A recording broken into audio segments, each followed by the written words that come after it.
Today's reading is from the Gospel of John. Meanwhile, standing near the cross of Jesus were his mother, and his mother's sister, Mary, the wife of Clopas, and Mary Magdalene. When Jesus saw his mother and the disciple whom he loved standing beside her, he said to his mother, "Woman, here is your son." Then he said to the disciple, "Here is your mother." And from that hour, the disciple took her into his own home. After this, when Jesus knew that all was now finished, he said, in order to fulfill the scripture, "I am thirsty." A jar full of sour wine was standing there. So they put a sponge full of the wine on a branch of hyssop and held it to his mouth. When Jesus had received the wine, he said, "It is finished." Then he bowed his head and gave up his spirit.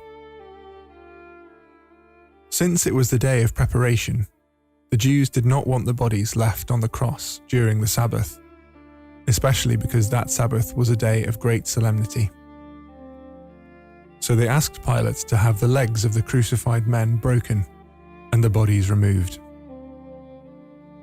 Then the soldiers came and broke the legs of the first and of the other who had been crucified with him. But when they came to Jesus and saw that he was already dead, they did not break his legs. Instead, one of the soldiers pierced his side with a spear, and at once blood and water came out. He who saw this has testified, so that you also may believe. His testimony is true, and he knows that he tells the truth. These things occurred so that the scripture might be fulfilled. None of his bones shall be broken. And again, another passage of scripture says, "They will look on the one whom they have pierced." After these things, Joseph of Arimathea, who was a disciple of Jesus, though a secret one because of his fear of the Jews, asked Pilate to let him take away the body of Jesus. Pilate gave him permission, so he came and removed his body. Nicodemus, who had at first come to Jesus by night, also came, bringing a mixture of myrrh and aloes, weighing about 100 pounds. They took the body of Jesus and wrapped it with the spices in linen cloths, according to the burial custom of the Jews. Now there was a garden in the place where he was crucified, and in the garden there was a new tomb, in which no one had ever been laid.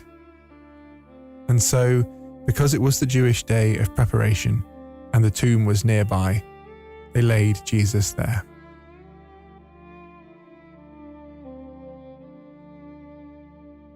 This is how John's Gospel tells the terrible story of Jesus' execution. Amongst the agony and sadness of the story, we hear Jesus utter the words, "Here is your mother, here is your son." What do these words say to you?